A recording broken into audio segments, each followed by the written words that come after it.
माय माऊली नमस्कार. विविध ग्रंथातील एक महान ग्रंथ श्री संत एकनाथ महाराज कृत श्री भावार्थ रामायण कथासार अभिवाचन करत आहे. उत्तराखंड भाग 44. श्री गणेशाय नमः. कुंभकर्णाला दीर्घकाळ निद्रेचे वरदान मिळाले होते. त्यामुळे त्याला वारंवार झोप येऊ लागली. तेव्हा त्याने रावणाला सांगितले, मला झोपून राहायचे आहे. त्यासाठी एका शांत अशा स्थानी एका महाविशाल असे भवन बांधून द्या. त्याप्रमाणे रावणाने वस्तीमधून दूर प्रशांत जागी मोठे मंदिर त्याला बांधून दिले. तेथे तो निद्राधीन झाला. तो कित्येक वर्ष झोपूनच राहिला. रावणाला अमरत्व मिळाले होते. तो पराक्रमी तर होता, त्यातच त्याला अनियंत्रित सत्ता मिळाली होती. त्याने आपल्या पराक्रमाने जगावर प्रभुत्व गाजविण्यात सुरुवात केली. ऋषीमुनींना त्रास देणे, त्यांचे यज्ञ मोडून टाकणे, त्यांचे गोधन पळविणे, शत्रू म्हणून जर कोणी सामना करू लागला तर त्याला ठार करणे, देवांची उघड युद्ध करून त्यांना शरण आणणे, असे वर्तन चालू केले. त्रैलोक्याचा सर्वत्र त्याने उच्छाद मांडला. ऋषी कुळात जन्माला आला, पितामहाच्या वंशात जन्माला आला, पण कर्मगतीप्रमाणे त्याची वृत्ती राक्षसीच होती. त्याने तप केले, पण त्या तपाने जी शक्ती मिळाली तिचा उपयोग वाईट प्रकारे केला. कुबेराच्या रावणाच्या दुष्कृत्यामुळे फार दुःख झाले. त्याने आपला एक दूत रावणाला हितोपदेशाचे 4 शब्द सांगण्यासाठी पाठविला. दूत प्रथम विभीषणाकडे गेला. कुबेराचे सांगणे प्रथम त्याला सांगितले. त्याच्या पुरस्कारास तो रावणाच्या सभेत गेला. रावणाला त्याने कुबेराचा निरोप सांगितला, पण त्याचा परिणाम उलटाच झाला. कुबेर वडील भाऊ असला तरी त्याला हा उपदेश मला करण्याची काय जरूर होती, असा विचार रावणाच्या मनात आला. तो भयंकर संतापला. त्याने त्या दूताला ठार मारले. अनुचर राक्षसांना त्याला खाऊन टाकण्यास सांगितले. एवढे करून तो थांबला नाही. त्याने अलकापुरीवर सेनेसह सरळ सरळ स्वारी केली. कुबेराने तो निरोप पाठविला. त्यात त्याची स्वतःची पार्वतीकडे टक लावून पाहायच्या चुकीमुळे कशी वाईट स्थिती झाली होती त्याचे उदाहरण दिले होते. शंकराच्या मित्रत्वाने कुबेर त्याच्या सान्निध्य राहूनच तप करीत होते. पार्वतीच्या सौंदर्याकडे तो आकृष्ट झाला. त्याने एकदा पार्वतीकडे निरखून पाहिले, त्यामुळे त्याचा एक डोळा त्यात फूल पडून निकामी झाला. शंकराने त्यावर कृपा करून पार्वतीला त्याला क्षमा करण्यास सांगून त्याचे डोळे पिंगट केले, असा त्याचा उशाप मिळाला. ही कथा कुबेराने रावणाला कळवली होती. उच्छृंगालपणे वागू नकोस, त्याने तुझे अनहित होईल, असा सल्ला दिला होता. पण रावणाने उलटीच प्रतिक्रिया केली. अलकापुरीवर स्वारी केली. रावणाची अलकापुरीवर स्वारी आपण बघितले. आता रावणाबरोबर त्याने 6 प्रधान रथारूढ होऊन स्वारीवर गेले. मारीच, महादेव, प्रहस्त, शुक, सारण, धूम्राक्ष असे ते प्रधान मोठे रणवीर होते. मार्ग झपाट्याने क्रमित ते कैलास पठारावर गेले. त्याने अलकानगरीला विडा घातला. आपल्यावर रावण चालून आल्याचे दूतांनी कुबेराला सांगितले. तेव्हा कुबेराही मोठे सैन्य घेऊन रणांगणात शिरला. त्याने बाणांचा असा काही वर्षाव केला की रावणाचे 6 प्रधान मूर्छित पडले. यक्षांचे सैन्य जास्त बलिष्ठ ठरले. हे पाहून रावणाने प्रचंड गर्जना केली. त्याने प्रधानांना सावध केले. कुबेराच्या सैन्याचा भयंकर संहार केला. कुबेराच्या सैन्याचा पराभव झाला. कुबेराला मोठा क्रोध आला. त्याने वीरस्त्रीने युक्त असे आपले आणखी मोठे राखीव सैन्य समारंगाला आणले. त्यावेळी पुनश्च शरवर्षा होऊ लागला. समरणांगणात मारीच्या बाणाने विधू होऊन बेशुद्ध पडला. रावणाने जोर करून मारीच आला. त्याने बाण मारला. त्या यक्षवीरावर हल्ला केला. तेव्हा तो यक्ष पाठमोरा होऊन कुबेराच्या नगरात पळाला. त्याचा पाठलाग करणाऱ्या राक्षसाच्या सैन्याला नगराच्या शूर द्वाररक्षकाने त्याच्या वीरश्रेष्ठ अनुचाराने प्रतिकार करून थोपवून धरले. सूर्यभानू असे त्या द्वाररक्षकाचे नाव होते. त्याच्या पराक्रमापुढे रावणाचे काही चालेना. त्याचे मरणच ओढवले असते, पण ब्रह्मदेवाने रावणाला वरदान दिले होते. त्यामुळे द्वारपालाने त्याला ठार न मारता पळवून लावले. रावणामागोमाग रावणाचे सैन्य पळून 4ही दिशांना गेले. रावणाच्या सैन्याचा पराभव नावाचा भाग आपण बघितला. आता रावणाचा पराभव झाला खरा. राक्षस सैन्य तात्पुरते दूर पळाले तेही खरे, पण त्या सैन्यांची पुन्हा जमवाजमव सुरू झाली. यक्ष सैन्य आतापर्यंत खूपच प्रमाणात नष्ट झाले होते किंवा गायळ होऊन कित्येक सैनिक रणांगणात पडले होते. त्यावेळी मणिभद्र, यक्ष, रावण यांच्यामध्ये घनघोर युद्ध झाले. मणिकर्णाने रावणाला नाना दुरुत्तरे केली आणि त्याच्यावर हल्ला केला. कुबेरावर रावण घसरला. त्या दोघांचे अस्त्रयुद्ध सुरू झाले. कुबेराने अग्निअस्त्र फेकले, ते रावणाने वरुणास्त्र टाकून थंड केले. आपल्या मायाशक्तीने तो गुप्त झाला. एकदम न कळत पुढे होऊन त्याने कुबेराच्या छातीवर गदा प्रहार केला. कुबेर वृक्षाप्रमाणे खाली पडला. त्याच्या प्रधानाने त्याला रणांगणातून दूर नेले. त्याच्यावर अनेक उपचार करून त्याला बरे केले. तिकडे रावणाने त्या कुबेराचे पुष्पक विमान पळवून नेले. ते विमान आपल्याला जशी इच्छा असेल तिकडे जाऊ शकते म्हणून त्याला कामग म्हणतात. रावण ते पुष्पक विमान घेऊन लंकेत आला. वैश्रवणाचा पराभव आपण बघितला. आता अगस्त्य म्हणाले, रामा, पुष्पक विमान लंकेत आणताना वाटेत काय काय घडले ते आधी सांगतो. कुबेराचा पराभव करून रावण आपल्या प्रधानासह लंकेस येण्यास निघाला. वाटेत त्याचे शरवण पाहिले. त्यानंतर वाटेत वनश्रीने वेढलेले कैलास शिखर दिसले. आश्चर्य असं की पुष्पक विमान त्या कैलासाच्या पुढे काही येईना. त्याची गती तेथे खुंटली. रावण प्रधानांना विचारू लागला, हे विमान पुढे का उडत नाही? याचे कारण तुम्हाला ठाऊक आहे का? मारीच म्हणाला, कुबेराचे विमान आहे, त्याच्या आज्ञेने चालते, त्याशिवाय ते कसे चालणार? यावर सारे जण विचार करीत आहे. तोच आकाशात प्रचंड गर्जना दुमदुमली. काळा पिवळा असा प्रचंड देह धारण करणारा नंदिकेश्वर हा ईश्वराचा सेवक तेथे गर्जना करीत उतरला. रावणाला दरडावीत म्हणाला, रावणा, येथे चंद्रमौळी ईश्वर उमा एकांतात क्रीडा करीत आहेत. तू प्रधानांचा इथून दूर जा, येथे थांबू नकोस. या पर्वतावर यक्ष, गंधर्व, देव, दैत्य, मानव कोणाला येण्याची बंदी. चालते व्हा येथून, नाहीतर शंकराचा तुमच्यावर कोप होईल. त्याचे वचन ऐकून रावण फारच क्रुद्ध झाला. त्याने शंकर, उमा यांचा तुच्छतेने उल्लेख केला. नंदिकेश्वराला वाटेल तसे अपमानकारक बोलून त्याचा धिक्कार केला. त्याला माकड म्हणून हिणवले. त्यावेळी नंदी फारच संतप्त झाला. रावणाला म्हणाला, मला माकड म्हणतो, पण तुला छळतील ती माकडेच छळतील. मजपेक्षा बलिष्ठ असे वानर तुझ्या राक्षस सैन्याचा नाश करतील. मी तुला आत्ताच मारले असते, पण तुला मी सोडून देतो, कारण त्याची योजना पुढे झालेलीच आहे. या बोलण्याचा विपरीत परिणाम झाला. रावणाने मोठी गर्जना केली. पर्वतावर उमा, महेश आनंदात आहेत का? मी हा पर्वत चालवितो. या पर्वताने पुष्पक विमान अडवलेच काय? असे म्हणून रावणाने आपले 20 हात सरसावून कैलास पर्वताच्या खाली घातले आणि स्वबळाने तो कैलास पर्वताला हलवू लागला. देव घाबरले, ऋषी पळू लागले. जग नष्ट होणार अशी सर्व प्राण्यांना भीती वाटू लागली. उमेने घाबरून शंकराला घट्ट पकडले. हे सर्व रावणाचे कर्तृत्व आहे हे शंकराच्या लक्षात आले. त्याने आपल्या पायाच्या अंगठ्याने कैलासचा पर्वत जोराने खाली दाबला. रावणाच्या हातांची बोटे पर्वताखाली सापडली, ती काही सुटेनात. रावण ओरडू लागला. त्याच्या आर्त आवाजाने त्रैलोक्य गजबजून गेले. सर्व प्राणी देवता शंकराची स्तुती करू लागले. रावण त्या दुःखातही शंकराची स्तुती करू लागला व सोडवा सोडवा अशी प्रार्थना करू लागला. 1000 वर्षापर्यंत दशानन तेथे अडकवून पडला होता. सतत शिवनामस्मरण करून शंकराची करुणा भाकत होता. तेव्हा शंकर त्याच्यावर प्रसन्न झाला. मी तुला मुक्त करतो. तू फार मोठा धुणी केलास, त्यामुळे यापुढे तुझे रावण असे नाव प्रसिद्ध होईल. ते इथून शीघ्र स्वस्थानात जा, असे त्याने रावणास सांगितले. रावणाचे हात मुक्त झाले. त्याने त्या हातांनीच शंकराला नमन केले. शंकराने त्याला म्हटले, जा, तुझ्या सर्व इच्छा पूर्ण होतील.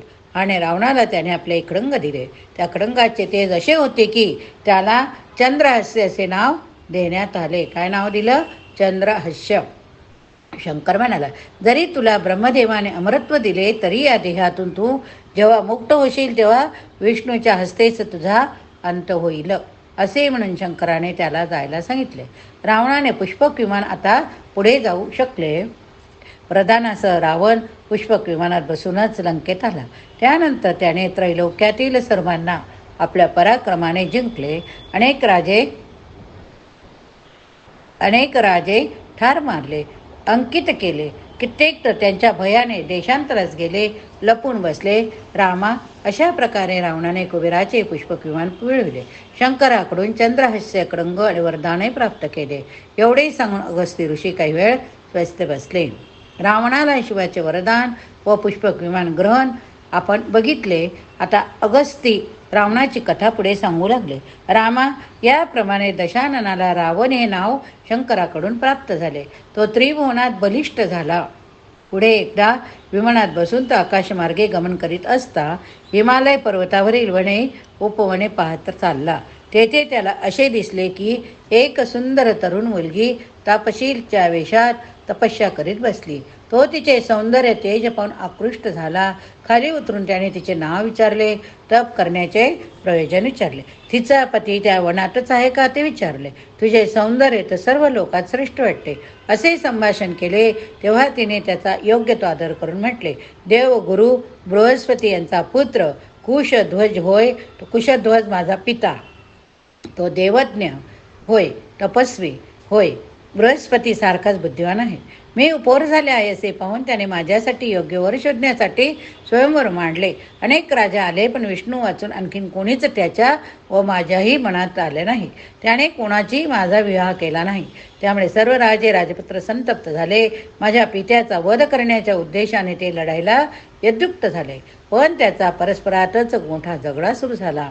मात्र शुंभ नावाचा दैत्याने माझ्या पित्याला रात्री गाठून त्याचा शिरच्छेद केला. इतर राजे परस्परांची लढताना मरण पावले होते. माझ्या मातेने सती म्हणून माझ्या पित्यासह आत्मदहन करून घेतले. मी एकटीच राहिले. माझ्या पित्याच्या मनात माझा विवाह विष्णूशी व्हावा अशी इच्छा. हे स्मरून मी आता विष्णूच्या प्राप्तीसाठी तपश्चर्या करीत आहे. एवढे बोलून एवढे सांगून ती म्हणाली, माझे नाव वेदवती. मी विष्णूलाच मनाने वरले. आतिथ्य धर्म म्हणून मी तुला माझे वृत्त सांगितले. आता तू येथून त्वरित निघ. पण रावणाने विष्णू किती अल्प सामर्थ्याचा हे सांगून तिला म्हटले, मी लंकेचा राजा दशानन रावण, माझ्या अंकित सर्व देव यक्ष लोकपाल भूलोकाचे राजे. तू माझी भार्या हो. सर्वत्र गामी विमानात आरूढ हो आणि माझ्याबरोबर चल. त्या विष्णूच्या नादी काय लागतेस ग? तप करण्याचे तर तुझे वय मुळीच नाही.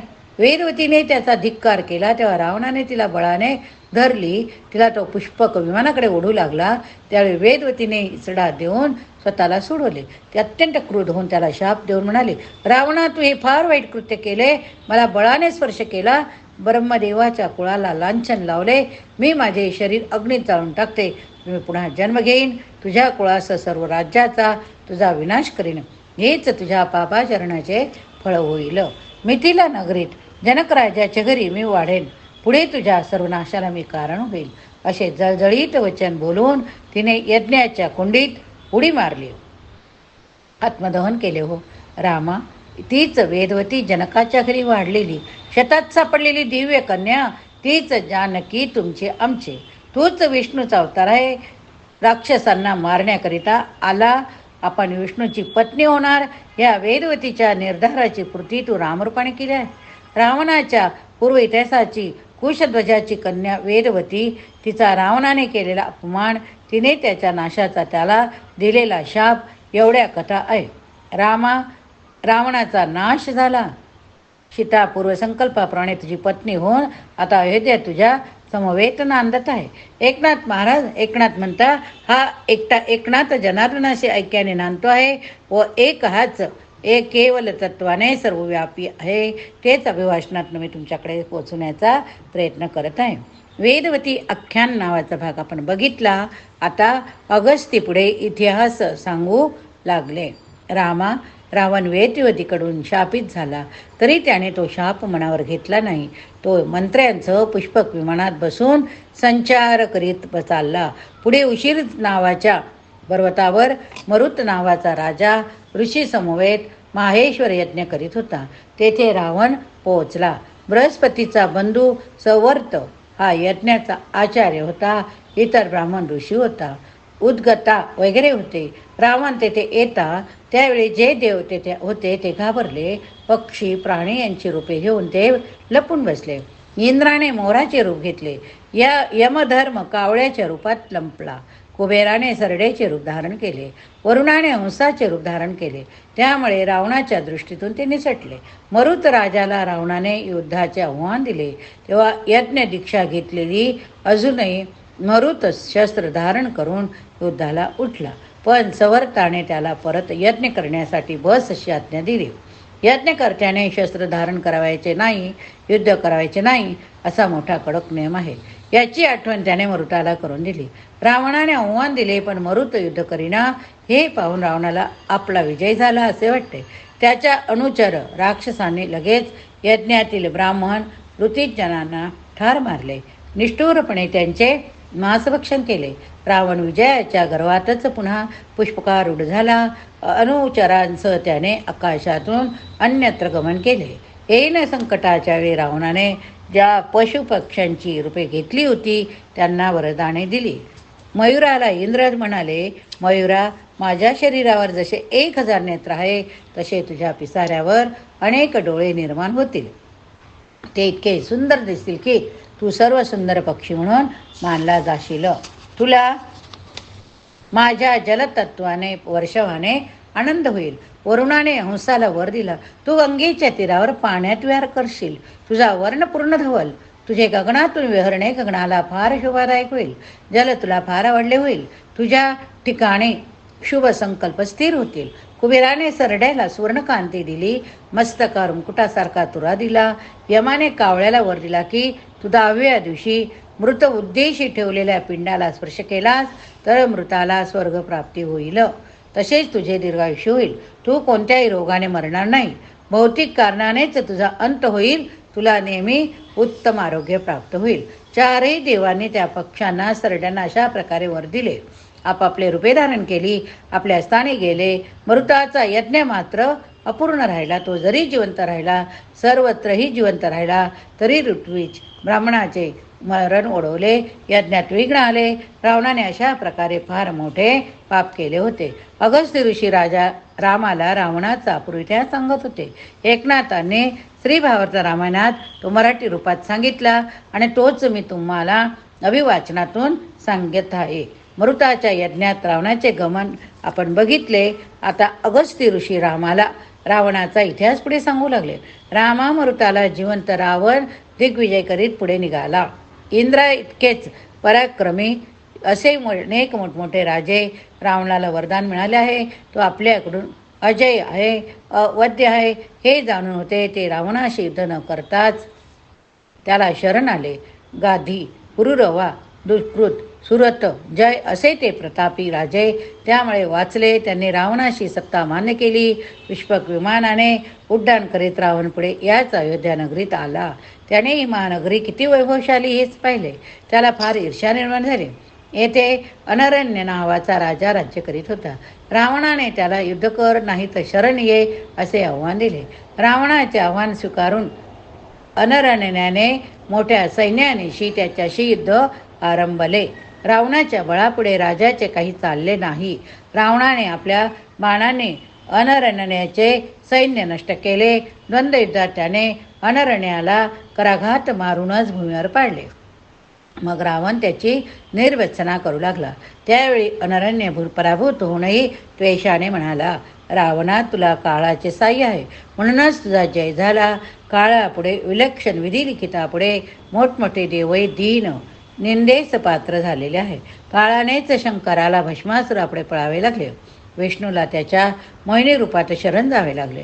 कुंभाराच्या चाकावर घडणाऱ्या मोडणाऱ्या मडक्याप्रमाणे सर्व जीव परस्वाधीन आहेत. तुगाच आत्ताच्या विजयाने गर्व करू नकोस. मी जर काही भगवत भक्ती केली असेल तर याच माझ्या सूर्यवंशीत श्रीहरी जन्माला येईल आणि तुझा विनाश करील. तो जानकीशी विवाह करील. तुझ्या बंदीतून सर्व देवांना सोडवेल. रावणा, तुझाही काळ फिरेल. त्यावेळी तुझा प्राणांत होईल. या भविष्यवाणीला आकाशातून देवाने दुदुंबी वाजवून प्रतिसाद दिला. अनरण्य स्वर्गात गेला. अनरण्य राजाचे स्वर्गगमन आपण बघितले.